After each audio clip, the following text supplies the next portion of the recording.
Well, hello, Brevard County, Space Coast. This is your host, Jesse Hall.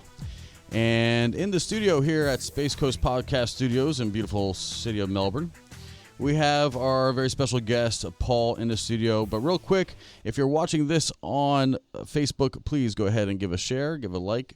And also, we're taking comments, questions, and concerns from our streaming audience today. So if you are watching live and you have something to ask, our Vice Mayor of Melbourne, Paul Alfrey, please go ahead and submit those comments as we are live. If you're listening to this after the fact, of course, thank you so much. Give us a big subscribe on your favorite podcast platform, whether it's Spotify, Apple, Alexa, you name it. You could always subscribe and never miss another episode. So, again, it is a wonderful Wednesday afternoon here.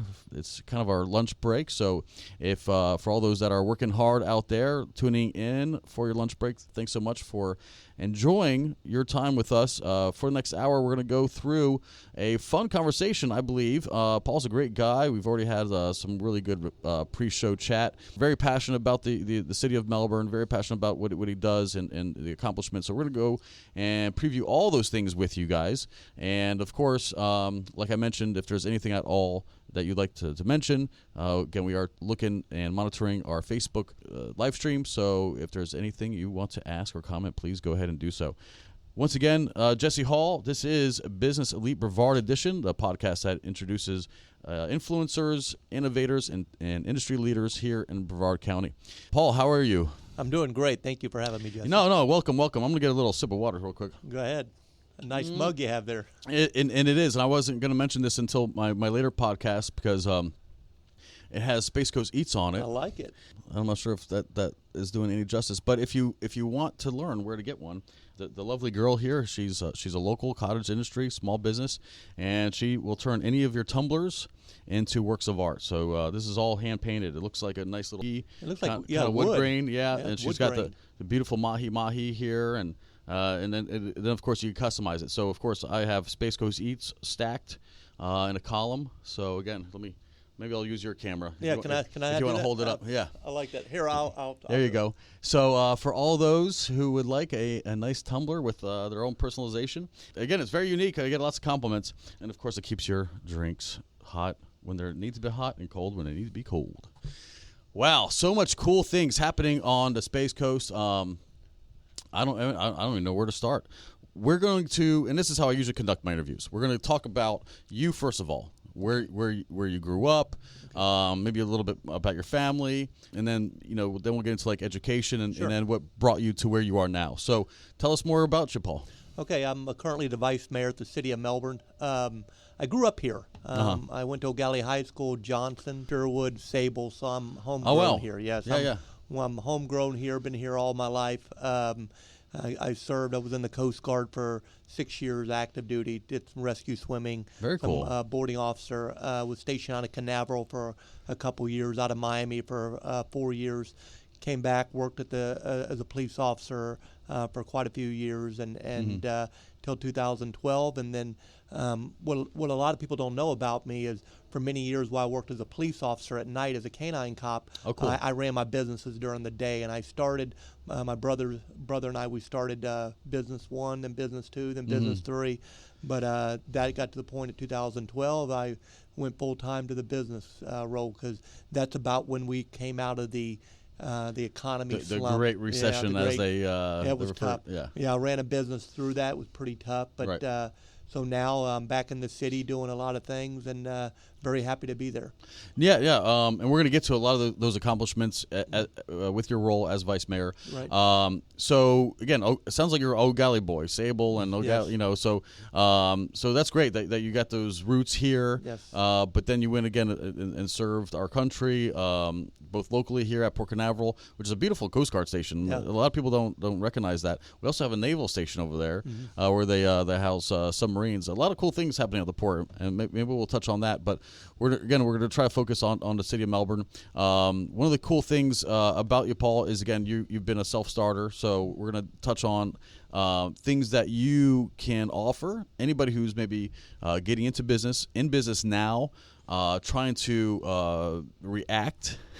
You know, I mean, nobody could prepare for what's going on, especially those in the service industry. It's extremely tough. These are unprecedented. I mean, nobody teaches you how to handle pandemic or viruses or anything else. When nobody takes a course in how do you say contracting and prevention of diseases, epidemiology, and all the other things that a lot of these buzzwords that we're hearing for the first time, as far as keeping yourself safe and using personal protection and stuff of those nature. Now, for the audience who really don't know a whole lot about you and your family, how many generations were you here in Melbourne? It's actually four. Four generations. Four. Okay. My family started roofing here back in '70. Okay. Actually they're still in business. Williams Roofing, that's my uncle. They're celebrating 50 years in business. Wow. My dad helped helped work in that business when he got out of Vietnam, and he was here, and we kind of broke off back in about 20 years ago, and I still have a great relationship with my family, and we've been in business a long time here. So how do you feel as a business owner here in Melbourne? Do you think it's favorable as far as like taxes and the benefits that are awarded business owners? Is it an easy climate to start a business? Well, yes, it is. I'll say yes and no. Uh-huh. That's one of the reasons I decided to run to be an elected official, because with all the experiences, you can complain all you want, Sure. but when you have the ability and the opportunity to get in and make good, positive changes, you need to be that guy, and you need to serve. So me serving for all these years, whether it was in the service or in my community at night with my police dog, it's one of those things I get to use all my experiences and make things better. If you look around the country, I'm not going to speak for other places. Sure. I feel we are doing very well, especially coming out of the COVID crisis. But I think we can do much better. I think there's things that I'm looking forward to bring in the future that will make it easier for businesses to start. If you look at the city of Melbourne, we have probably a little over 6,000 business tax receipts. So we have about 6,000 businesses, small, big, large, whatever. Sure. There's some things I would like to do as I move forward in my service that I'll make it easier for someone to start, because you hit a good point. When you start a business, you don't know exactly where to go. You don't know about 941s and Sure. Department of Revenue and taxes and business tax receipt. Used to be occupational Right. licenses. Right. So there's so much involved that really it depends on what you're doing. If you're a service business is one thing, but if you're like yourself and you're trying to get information out, there's different rules and regulations. So there's a lot there. So where we are, I guess, trying to answer your question, I think we're doing very well. We have a great group of people throughout Brevard County that help bring a great business environment, and we could not do that without them. But we're hopefully going to improve, but I think we're doing pretty good. Yeah, and again, Melbourne, it's getting better, I think, for the small businesses, entrepreneurs, startups in general.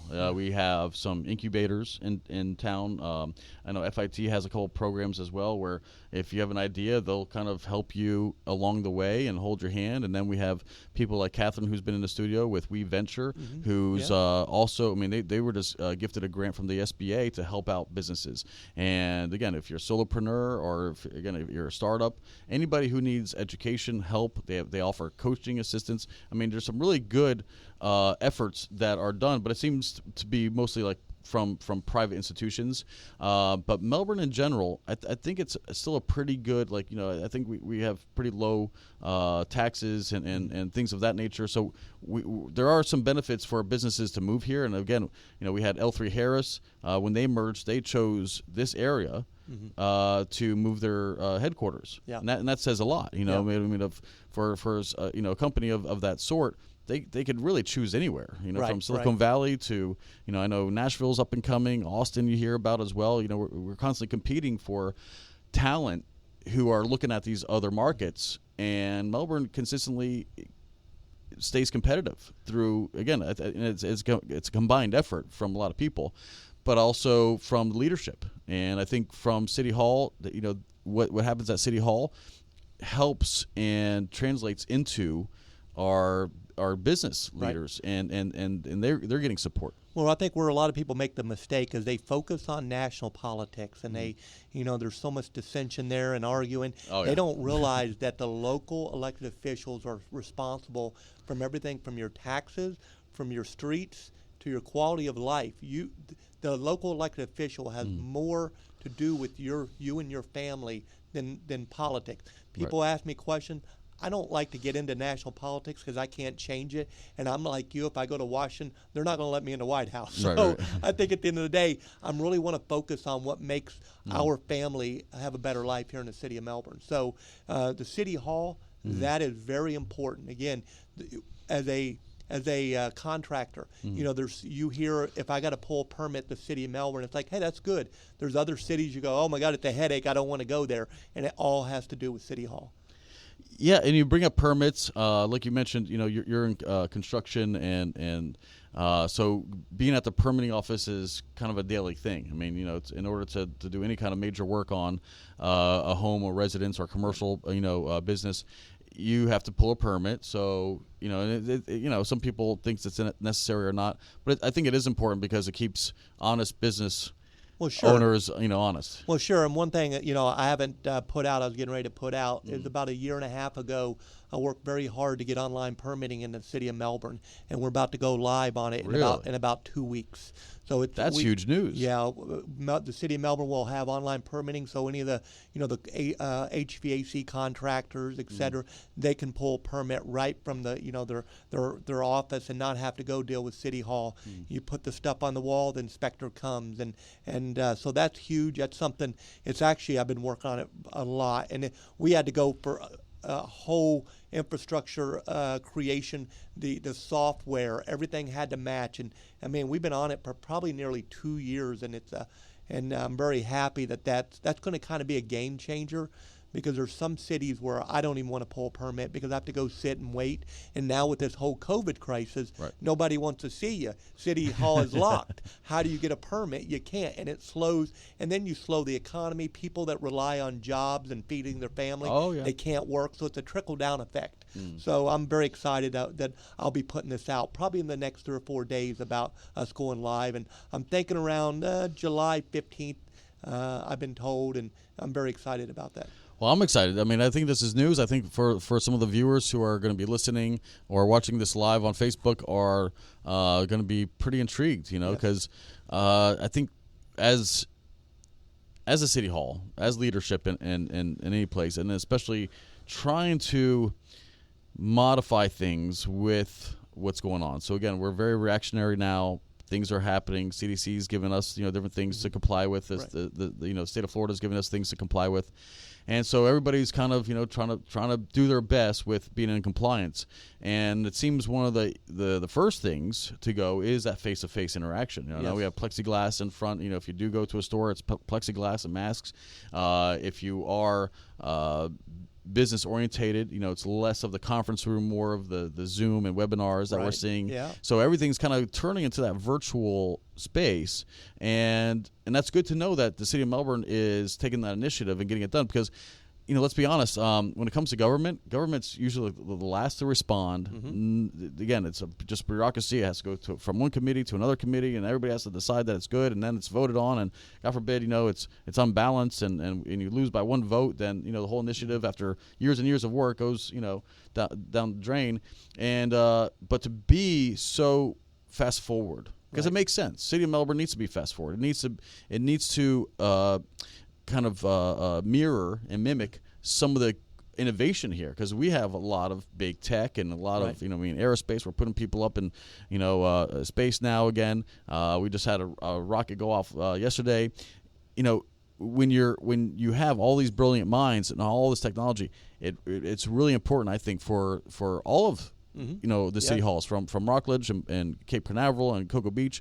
Everybody should be mirroring what the resources we have, the business climate, the tech innovation, and I'm so glad you guys are able to be responsive. Yeah, and what's neat is a little while back I looked and I noticed our permit fees were a little low, and I know I'm looking at them going, and I started inquiring, and they said, well, the city of Melbourne has been subsidizing, and this is before me, subsidizing permits. So if a developer wanted to come and build, like, some of our tax money was going to subsidize that. So I actually got that change in the council so we can focus tax money to go to infrastructure, to roads and drainage. And now that I've been on council, we've actually done more road projects and more drainage projects every year than we've ever done, almost like 2 times more. So now you're seeing main streets. And one thing I enjoy being on the council is building relationships with other elected officials. And for a good example, I remember the big argument for many years was, well, Babcock is all tore up, it looks terrible.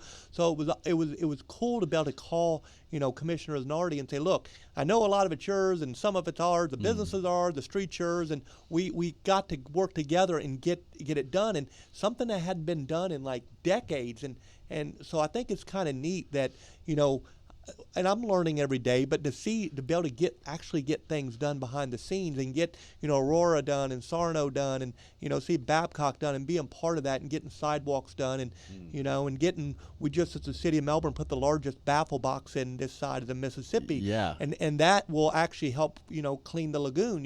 If you ever open up one of those baffle boxes, you see cups and garbage and trash and it's neat to kind of be the solution to the problem. So I really enjoy that being in office. And, I don't make any money. I mean, I know a lot of people like, well, I get it once in a while, people may not like a decision of mine. They'll be like, well, you need to earn your pay. Anything that I take home, I donate back into the community. I did not get elected to earn a living. I earn a living. I've earned a good living being a businessman, and being a retired police officer. I do very well, but it's kind of nice again that I can get things done, and that's one really reason I put my personal cell phone number on the city website, the cell phone number that I actually pay for. It's my cell phone, because I want people, and I get calls at 10 o'clock at night. I got a problem with this, I got a problem with that. And, we're trying to change at Melbourne the way government responds. We want to be more transparent, and we want to be accessible to the people, because when we all work together, then we can truly get, the problems solved in our community. Yeah, no, you hit a lot there. I mean, that was a lot explained. And I want to go back and just press the rewind button. You mentioned Babcock, because that's not too far from here. Yeah, Babcock. But between Apollo and I think it was all the way to Hibiscus, they redid that, which was very cool. Yeah. But now the Apollo to US 1 on Babcock, that's going on. For some of our listeners, what's actually going on? Because I mean, it looks like there's new sewer going in, or some other infrastructure besides just repaving. There's some infrastructure going on. Can you? Well, yeah. When you're always growing, there's always infrastructure challenges, and a lot of times we'll have drainage issues, and we'll actually, part of it be state money, tax revenue, gas tax revenue, et cetera. All that will come into play, and they'll say, well, we need this project, we need this project. So there's got to be dozens and dozens of different projects going on, but a lot of that is drainage and improving the drainage of the area. And then, of course, you want to do the road last, because you don't want to have to tear it back up. So absolutely, that's kind of what's going on there. And I know a lot of people say, well, why are you only doing a section here, a section there? A lot of times the engineers look at it, and to do, for example, a repaving of a road, it may be $70,000, $80,000. If you have to do reconstruction of a road, you're probably pushing $300,000. So what you want to do is try to get to these roads before they have to be reconstructed. So I hear somebody had said, well, why did you guys just do NASA? Because it was pretty inexpensive to do it now, that the engineers said after a couple of years, if you wait, that you'll be paying, instead of $250,000, you'll be paying $1.5 million. Wow. Because you'll have to go in and address the base and everything. So there's a lot of factors that go into play. It's not that we just want to pick and choose, but we're just trying to get everything done. And also you're working from a backlog. We're right now looking at 25 miles of streets that when I came in office were not done previously, that we're trying to catch up. And at one point we were doing 1.5 miles of road, 1 mile roads a year, when we should be doing 6.5 miles. So we're now pushing it to where we're at 4 miles a year. So exactly. we're gaining on it, and we're trying to do that without raising taxes, et cetera, or fees. Yeah, because people don't understand. The more you ask for from government, the more we have to ask from you. Yeah. And people just don't get that. They think there's this this big budget that just includes everything, and there's all no. I mean, in order for something to make change in 2 years, you got to be talking about it today. Right. So even though you brought it up and be like, oh my gosh, we need to do this, because one of the things that people don't talk about as well, the causeways, they have a shelf life. And they're coming up on their term. I mean, we're have to discuss what O'Galley's going to look like, what Melbourne Causeway is going to look like, and Pineda, and all these spans. And yeah, it's a hard discussion, because that's a big. I mean, you're gonna have to detour traffic. It's gonna be tough. And again, you don't wait for it to break down, right, to replace it. You have to work again. Be more proactive, not reactive, especially when it comes to infrastructure, because there's a lot of planning necessary. It's the rerouting of traffic.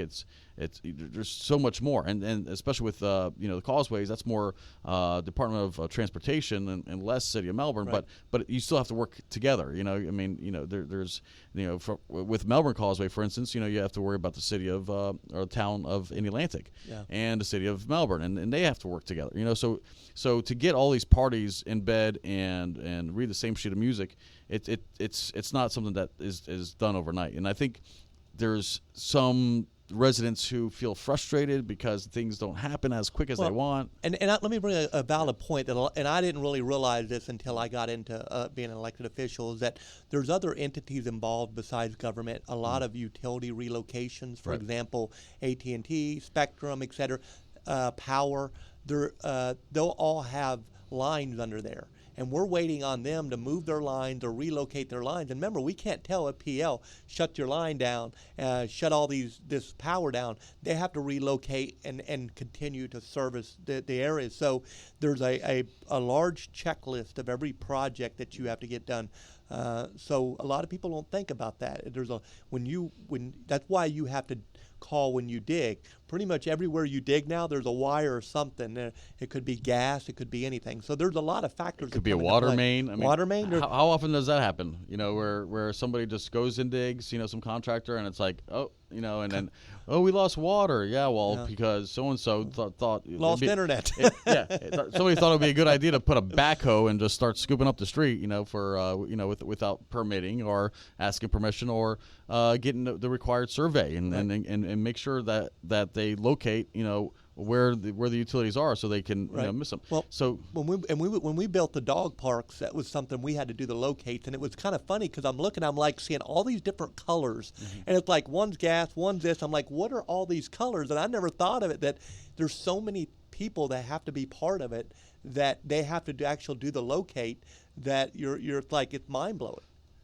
Yeah, and let's dig into the dog parks, because not only is it exciting, but it's also another cool amenity that Melbourne's offering, and just like any other public space, it requires maintenance. And I think people are curious. Well, I don't have a dog. How is that serving me, or whatever? I mean, people always have questions.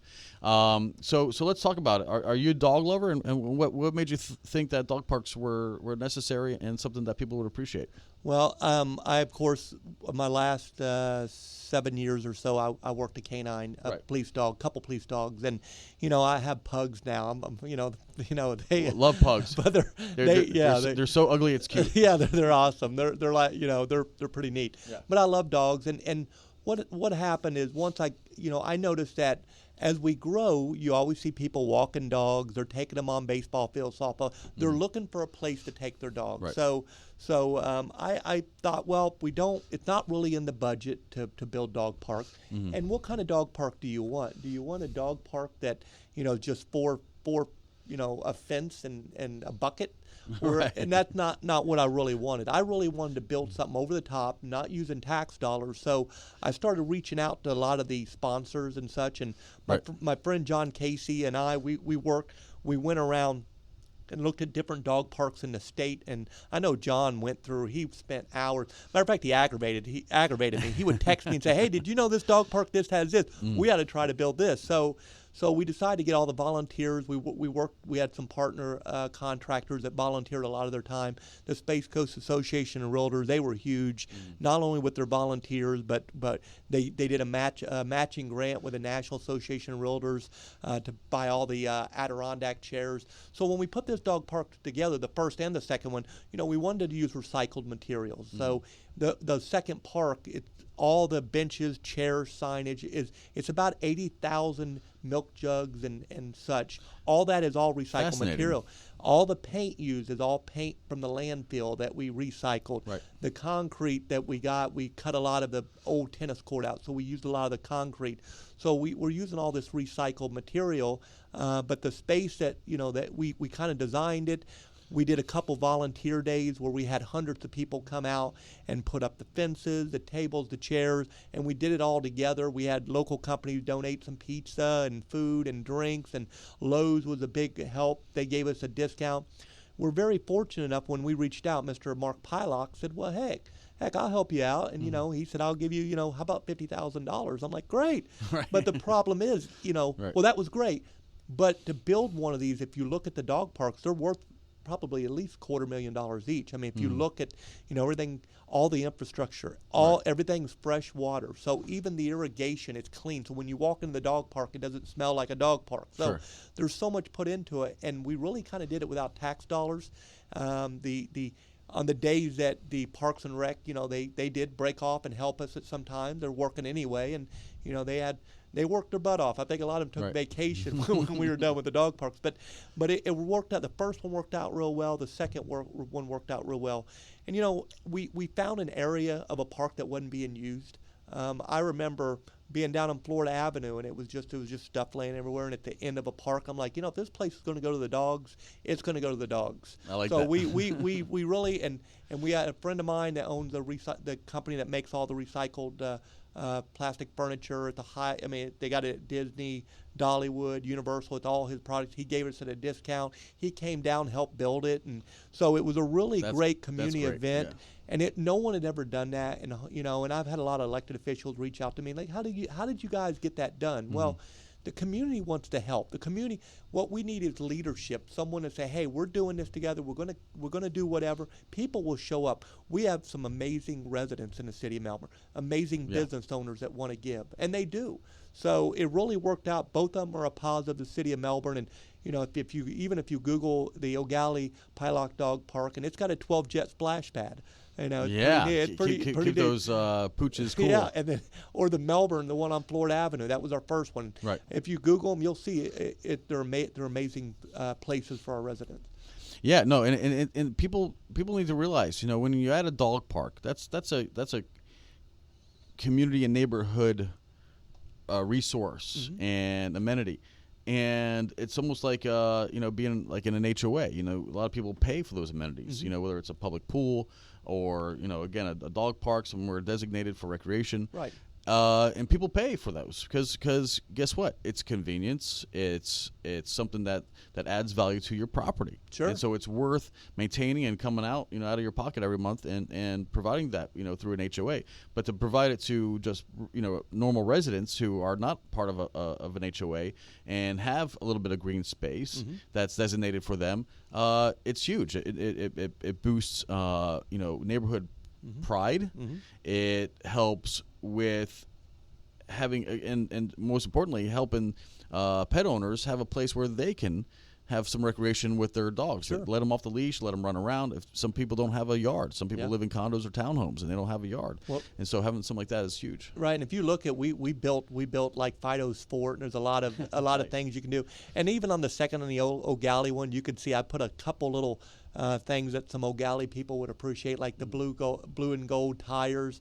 Those were all donated from Glenn's Tires, and they're massive tires. But it says EG. I mean, there's little things that we did a lot of detail, and again, it really it's a quality of life, and it's neat now to go back there and just walk there and see people like meeting each other for the first time, they're like a destination. If you see people will post on their Facebook page, we're having, we have like 12 types of dogs showing up for a play date, and it really is making Melbourne a better place. Right. So that's what I enjoy, and having the ability to do that. Yeah, so let's get into some of the things, because we've already had a great conversation. Once again, you're listening to Business Elite Brevard Edition, innovators, industry leaders, and influencers here from the Space Coast of Florida. Again, if you have any questions, comments, we are again going to be continuing to be live for at least another 25 minutes. And again, you have Paul Alfrey here in the studio.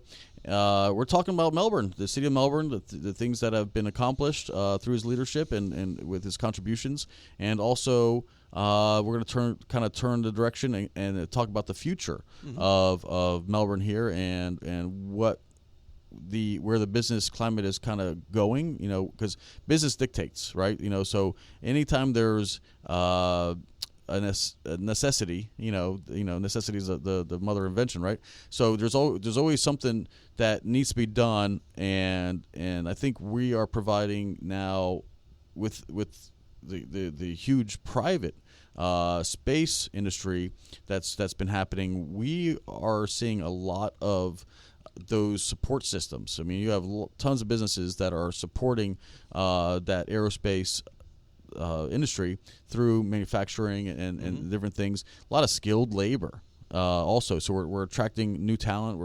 I think somebody said that the Space Coast was going to be the new Silicon Valley or the Silicon Valley of space. Right. So where in Palo Alto, with the Facebooks and Googles and all the others, those are more social, those are more virtual. But here, it's a very niche. Like, there's only so many parts of the world that are actually supporting launch systems and doing things of this nature. Where do you see Melbourne going? And if it was up to you, what would the next 10 years look like? Well, I would say, besides improving infrastructure, because when you talk about having businesses and in growing a vast economy, you got to have great infrastructure, and we're doing that. That's something being done. Skilled labor, very important. I mean, we can all argue that we want people to have a good living. How do you do that? You teach them a good job, and you that will create a great wage. At the end of the day, I truly believe that we have many companies asking for skilled labor, and we discussed before. I mean, there's some jobs that it could start $50,000-$60,000 a year, and that's what we want people to really feel the pride and have a take a good paycheck home to their family. So where we're going to move forward, we're going to continue to attract the young professionals, the engineers, the millennials. A lot of these, again, they're going to go somewhere. Right. And when we are a bedroom to the space Kennedy Space Center in that area, and it's up to us to continue to put, for example, and let me back up a little bit, like the Highline project. Mr. Zimmerman, we took a tour there. It's an amazing place. If you look, it's going to be attracting a lot of these young professionals. A lot of the young professionals now, they're here and they go to work, and they like to go out to Colorado and snowboard or whatever. So we're going to continue to move forward and work with our partners to try to make a very rich business environment, because I honestly feel some of the issues politically in this country, some of these other businesses out maybe in Chicago or whatever, they're looking to move. They're going to move, and that's how we're slowly getting businesses, people moving, people doing startups. So it's a multifaceted approach to either new businesses or businesses moving the area. So I think the future is very bright, and as long as we continue to focus on where we came from and improving our parks and our infrastructure and our quality of life in conjunction with that, I think we're going to build a great project or product. Right. No, I think the products is huge. Just in the last year, we've seen 2 more interchanges from 95 happen. One of them just opened up, and that's Melbourne. That's not Palm Bay. Exactly. I won't go there. Palm Bay's supposedly open in October now. Oh, are they? That's what they finally have a date. Okay, perfect. 2028. No, I'm just kidding. No, yeah, right. I'm just kidding with you. But even the Heritage Parkway you're referencing, that still needs to connect. I mean, right now it's 182 to Malabar Road. Now they just extended it to Ellis, if I'm not mistaken. Yes. So now you could take Ellis to Heritage Parkway and take that to 182 or to Malabar Road in Palm Bay. So that's covering the western aspect of kind of like our town limits. Now from Malabar Road to Babcock, going behind Palm Bay to the south aspect of Palm Bay and wrapping around to Babcock, that's the challenge. But again, that's neither here nor there. Let's talk about the Ellis interchange, because that's very exciting. Vieira Boulevard, again, I think much needed, very cool things happening there, and eventually I'm thinking Vieira is going to get their own zip code, but their mailing address is Melbourne, so some people don't realize that. So Vieira Boulevard and now Ellis just opened, I think, like within the last couple of weeks. That's going to provide a lot of ease to access the Melbourne Airport. Melbourne Airport is changing. Yeah. You want to comment on what's going on there? It's actually the director over there, him and his staff. They're doing an amazing job. If you see what they're doing, they're growing. Getting more flights in. It's a hub. If you go, when I go out there, I'm very shocked sometimes to see how much of the businesses they have, all the space stuff they have, and it's pretty impressive. There's some things going on now that actually there's especially one project that it's going to be huge, but I'm under a confidential order. I can't. I had to agree to it, right. But there's some big projects coming up, and it's going to be impressive. Yeah, and where do you see the airport going? I mean, it's already got the international status. We're getting, I believe, that TUA Airlines coming in, from Great Britain. Yes. Yeah. So that's going to be exciting. And that's going to bring a lot of tourists in. Right. And you got to think, when they fly here, they got to fly back, so it's going to make it easier to fly there. Right. So that's going to bring a lot of people. That's kind of a game changer. With this whole COVID crisis, the Greg Donovan out there, they did an amazing job keeping some of the Deltas and stuff flights here, right, because they were scaling back. So I think hopefully it was a combination of that and them and Delta and those airlines seeing that Melbourne was an important destination, because of course there's always stuff on the chopping block, and fortunately the airport staff did a great job there. So where they're going, I think they're going to continue to grow with all the businesses. You see them popping up, and and then that creates jobs, building and maintaining the jets. And one thing I'll say, Ogallia High School. I went to Ogallia High School now. I mean, that's something that they teach you. You can take the classes for, airline mechanic. That's great. I mean, that's something that bringing that kind of, that kind of job, those kind of jobs back in the area.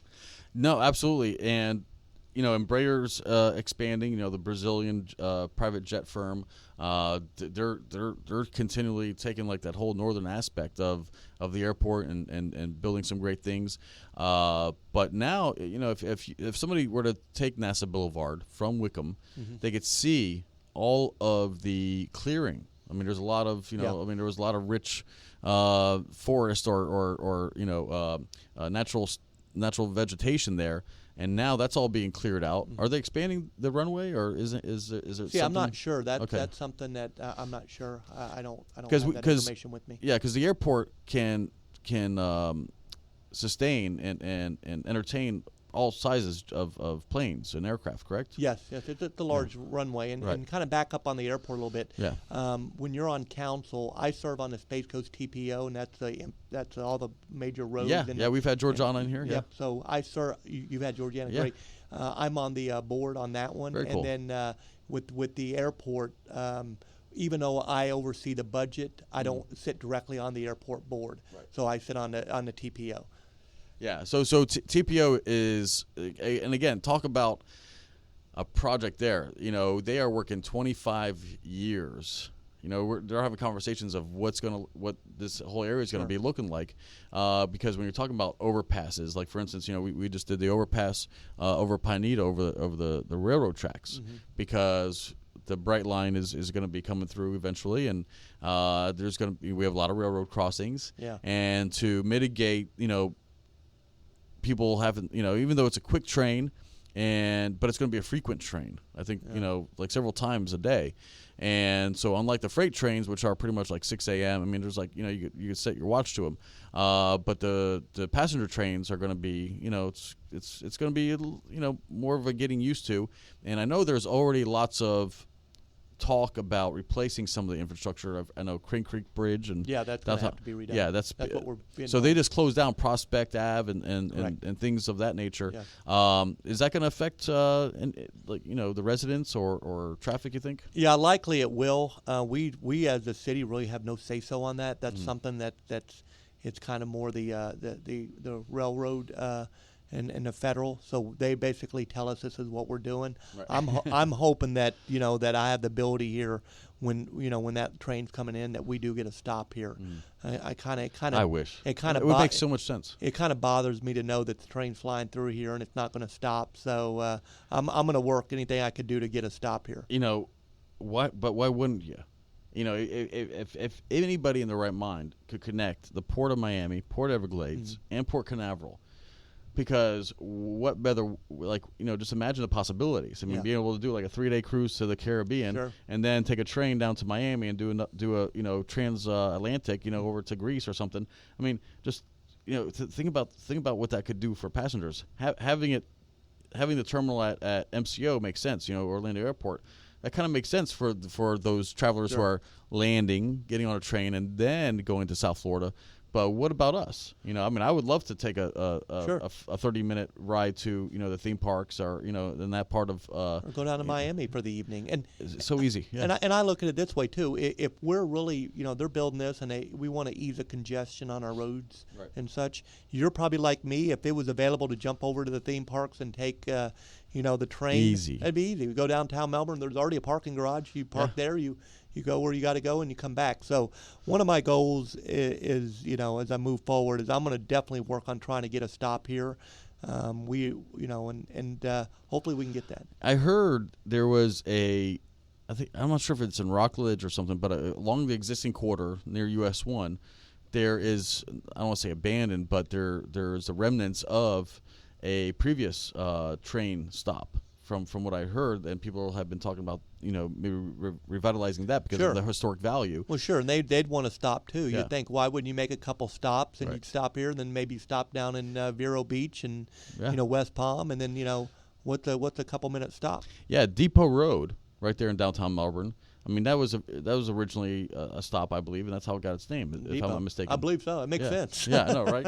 So yeah, I mean, having a train come, it will affect traffic. But is there any plans for a flyover, for O'Galley or 192 or any other crossing besides Pineda? Not that I know at this time. And again, they're doing like step by step, and they're once they get done with the Pineda, it's one of those things they don't really even ask for our approval or our permission. It's like, hey, this is what we're doing. Bear with it. Yeah. Where they say ask for forgiveness and not permission. Yeah. So no. I mean, trust me, there's so many cool things happening, and I love to see the existing construction happening, especially at 528, that corridor where it intersects 95. You're starting to see where the train's going to be coming over and doing a flyover, and of course all the way to the airport. You see along 528, they're clearing, they're building the bridges, they're doing everything they can.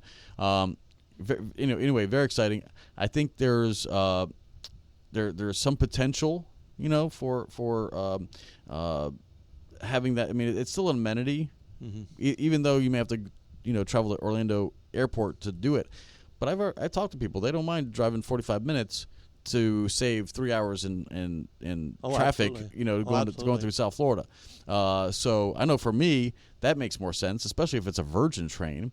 If you know any of Sir Richard's products, he has some very sexy lounges. I'm sure where you partake in a cocktail or something else. So I'm sure there's going to be plenty of amenity cars where you could, again, I think it's going to be a very enjoyable experience for those passengers. But yeah, it would be nice for us as residents who are only seeing the high-speed train and not really able to really get any impact, economic impact from it, except just longer lines at the railroad crossings. So I think that would be nice to at least mitigate, at least one of the big thoroughfares, like O'Galley Boulevard or New Haven or things of that nature. So we'll see where that goes. Yeah, and we got other areas in the city we'll focus on, and the last decade or so, we've seen the kind of transformation of downtown Melbourne. Right. We're looking forward to being part of the transformation to the downtown O'Galley area. We see a lot of that changing. That's going to be nice. That's with the arts there, kind of more incorporate the arts, and so it's going to be really neat. Some of the projects that's going to be going on downtown O'Galley, and making it a more family atmosphere.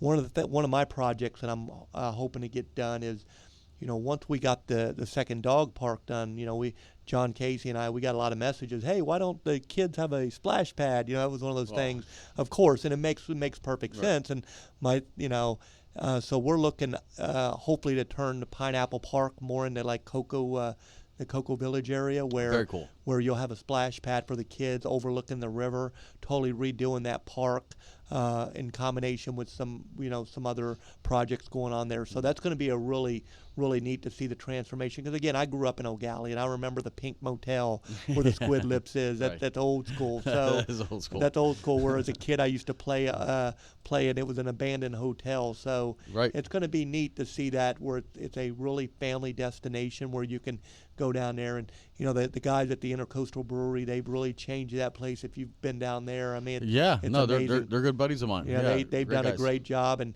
helping with that. And I brought the food truck ordinance in where they could have that, because before when they had started that, they were having problems with the city, and I said, no, we're going to be business friendly. Right. If these guys are going to come and put their heart, soul, and love into something, the city's going to work with them. So it's pretty neat. I had the opportunity to hit that home with that ordinance, and they had their little cart there, and they serve some good food and great food. Yeah, I mean it was intra-coastal bites. Yep. And now they have the Bearded Chef. Yep. Which again, great food if you've never been. But some people don't realize that food trucks, just to kind of just piggyback on that topic, they need a commissary. That means they need a cooler, something that's brick and mortar to support their business, because food truck is very limited. Very limited refrigeration, and if you're going to have product, they also have to have in a commissary to be lawful. They have to have like for instance, a mop sink, and different things in order to operate a food truck lawfully. So. Yeah, having that support system and again getting that ordinance. I mean, I think that's kind of silly. I think every brewery should have a on-site food truck. I think that's just a marriage. Well, and they didn't have the room for the food, and it was kind of in their master plan. And they came before the council, and they had a great plan. This is how we're going to do it. This is. We started with a conditional use, and they've far exceeded expectations, and that's where government needs to listen. It needs to respond to the people instead of just saying no, and that's been the habit of government. And one of the reasons I got in it was always no. I remember when the gentleman came to me about putting in Tank America, and they wanted that. I love that. And I helped hit that home, and Mr. Kinney was great and worked with those guys. And the initial response to the city of Melbourne is no. If you look at, they did not approve or want that in, and I kind of said no.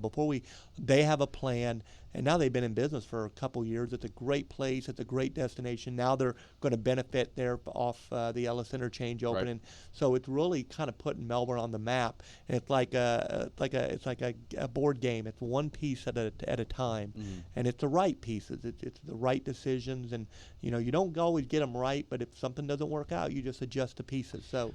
Yeah, and I don't think it's government's job or its primary function is not to say to yes or no.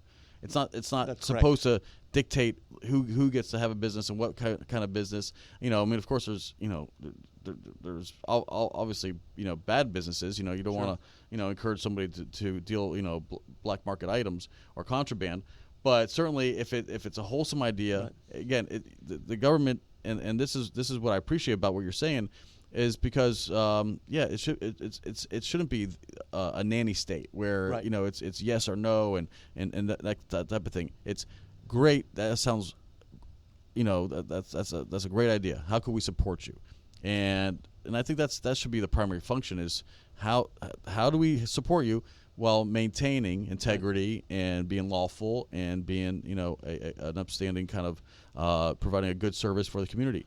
And the whole no. I feel bad because I think some people get discouraged. Very discouraged, yes. Because they feel like, if I'm going to present an idea, it's not just going to come from my heart, but now I got to seek approval from somebody else, and I have to, it's going to be up to them whether I'm allowed to do it or not. And whether I'll be successful or not. And it shouldn't be that way. Right. And that's why one of my goals as I move forward, and hopefully within the next year, what I like to do is have like a small business board, like an advocacy. Oh, where that's perfect. Somebody like you, for example, you're great with your knowledge on the businesses. Where if someone has, you would like be a mentor to a new business, like somebody that wants to start whatever, he'll come to Melbourne and they'll say, oh, your business advocate is Right. Jim, John, Tom, or whatever, and they're going to help you. If you have any questions, contact them. And really, I think where I've learned in business is probably from failure.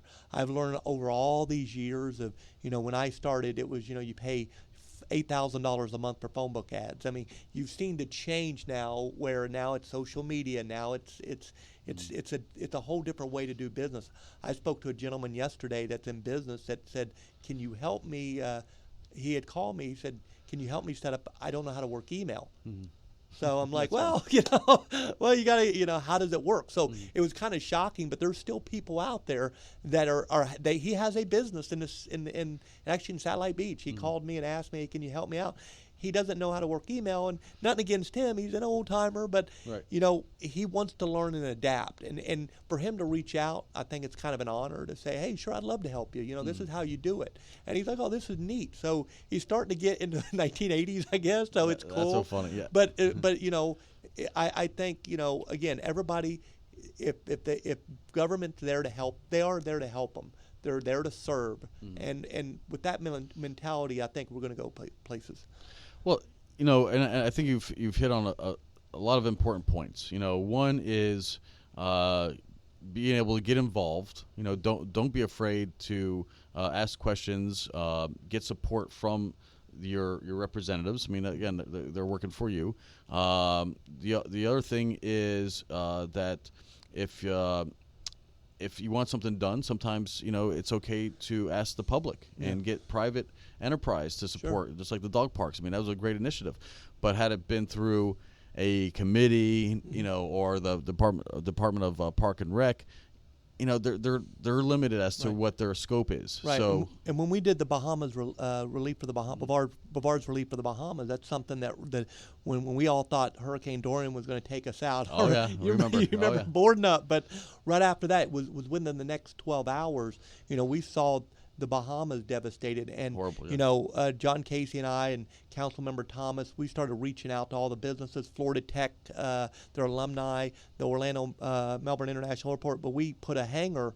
We opened up a hangar, and we had at least 50 businesses throughout the county. I mean, I was going to Titusville to pick up food, diapers, medical supplies, and we ended up sending probably around 100,000 pounds of supplies and all that to the Bahamas. We had probably 30 flights, a lot of private passenger planes. We were one of the first boots on the ground. Matter of fact, when our first flight landed, the Florida Tech guys, they landed, it was like everybody was like in shock, like, clear the runway, and they were landing. It's like one of those movies you see the chickens flying everywhere or whatever. But they landed, and they were handing out food and water, and to be able to do that and to have the people support you, the business community. And we had hundreds and hundreds of volunteers come in and work the warehouse, going through all the supplies, boxing it up. Everything had to be weighed, put it on a plane, and then, we had some boats that went over, a lot of boats. So, something like that, just the way Brevard comes together, the way, the leaders. We had leaders step up. They came in and helped John and I and Tim in the warehouse. It was very rewarding. And to see some of the videos that were sent to me from the children in the Bahamas saying, we got to eat. Right.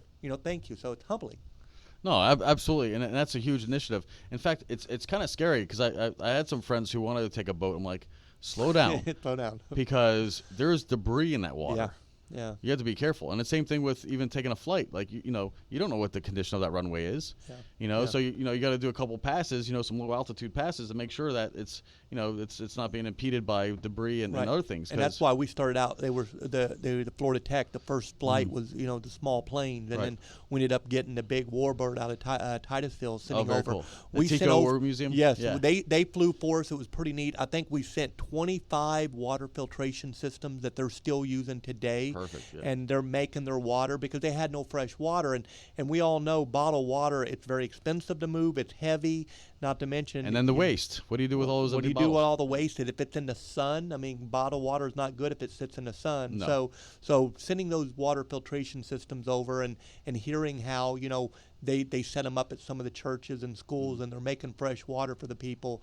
You know, I truly believe we made a big impact there. Yeah, yeah. Well, this has been a great discussion. Once again, this has been Business Elite Brevard Edition. Your host, Jesse Hall, here. And in the studio here at Space Coast Podcast Studios in beautiful Melbourne is our Vice Mayor, Paul Alfrey. Paul, real quick, we got about 60 seconds. We've learned a lot about you, your history, the impact, your roles, and your multiple roles in the community. I will let you give yourself a gratuitous little plug. What would you say your platform is as far as campaigning for mayor of Melbourne? I would just say I'm community minded. I think we have someone that listens, and I'm community minded. And I honestly feel that, you know, I'm running on my achievements, not what I'm just going to do, but my achievements. And I'm very confident the voters know who I am, and I'm very confident that they'll give me the opportunity as mayor. And if they do, you know, I'll be blessed. Yeah, yeah. Well, and I'll serve like I do now. No. Nothing will change. I mean, nothing. I don't come around every 4 years. Nothing will change. I'll be the guy I am now. Exactly. I love it. You know, you're not afraid to roll up the sleeves and get dirty and do the hard work that's needed. So this community is blessed to have you in thank you leadership. very much. And again, you know, thank you for your accomplishments, and thank you for joining us here on Business Elite Brevard Edition. Folks, go ahead and click that subscribe button. Thanks so much for tuning in. This has been another hour of Brevard Elite. Business Elite Brevard Edition, and tune in often as we go live with other influencers, innovators, and industry leaders here on the Space Coast. Until next time, have a beautiful Wednesday. We'll talk soon.